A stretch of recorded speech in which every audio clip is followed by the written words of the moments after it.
Le jardin des Maupassants prend la poudre d'escampette au jardin des Murmures à Guillac.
Bonjour Magali. Bonjour Romane. Est-ce que tu pourrais te présenter rapidement qui tu es, qu'est-ce que tu as comme formation et d'où tu viens? Alors, Magali Coste, qui je suis thérapeute. Donc, je suis thérapeute en approche neurocognitive et comportementale. Et puis consultante aussi en gestion du stress et je suis aussi écothérapeute donc depuis peu puisque je pratique aussi l'écothérapie pour les patients que j'accompagne. Ok, super. Et avant tu étais enseignante dans le domaine de l'agriculture? Alors au départ ma carrière c'est enseignante en œnologie pendant 20 ans et j'avais mis en place des ateliers sensoriels hein, puisqu'on parle aussi beaucoup du sensoriel du coup là depuis ce matin.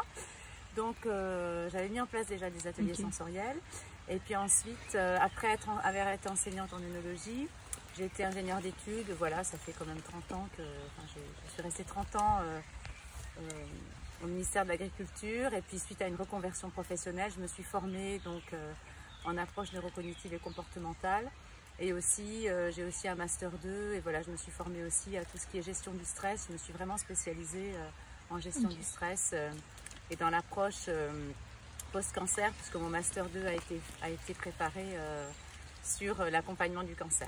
Ok, super. Et du coup, alors, est-ce que tu peux nous parler un petit peu plus en détail justement du projet du Jardin des Murmures, qui l'accompagne, pourquoi ce jardin a été créé, puis pour quel objectif justement?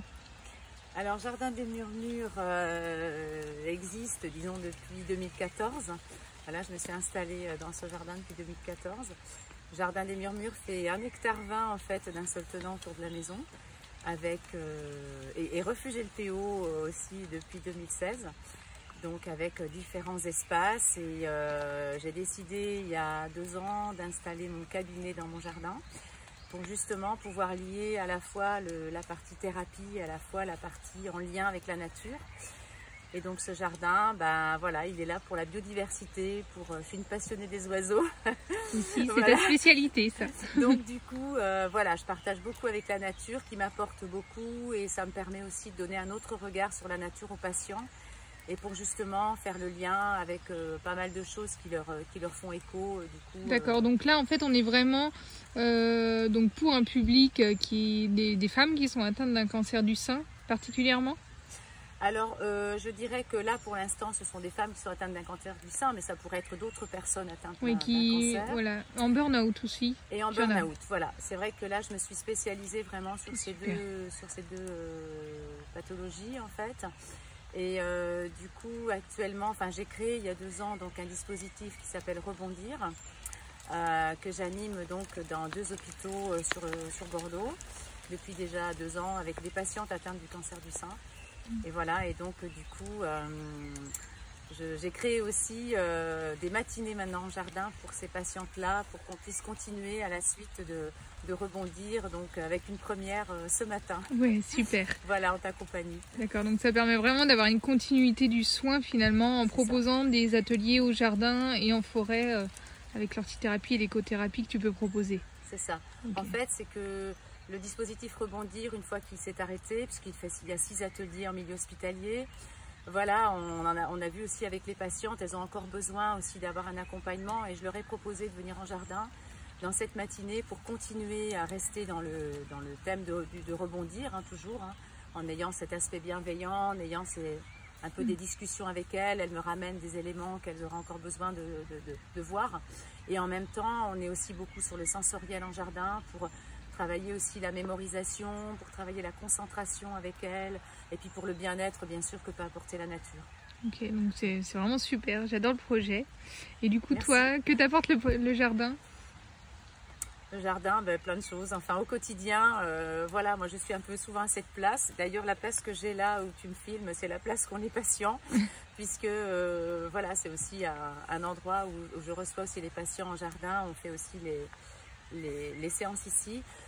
Moi, la nature, ben, c'est mon équilibre. Enfin, je dirais que voilà, je suis beaucoup dans l'observation. J'observe beaucoup, puisque comme je suis aussi dans le comportemental, comme j'ai dit tout à l'heure au niveau des patients, je m'intéresse aussi beaucoup au comportement des animaux, de la faune sauvage et notamment beaucoup des oiseaux, qui m'inspirent beaucoup. Et c'est ce que je dis souvent aux patientes, avoir un autre regard peut apporter aussi une nouvelle façon de voir un petit peu l'après-maladie, comment est-ce qu'on peut aussi face à l'adversité, comme la nature est souvent soumise à l'adversité, bien comment on peut aussi avec ce regard pouvoir aussi se faire du bien au corps et en même temps avoir une autre façon de voir le présent et le futur proche. Voilà. Ah super, bah, merci beaucoup Magali pour ce témoignage. Merci à toi Romane.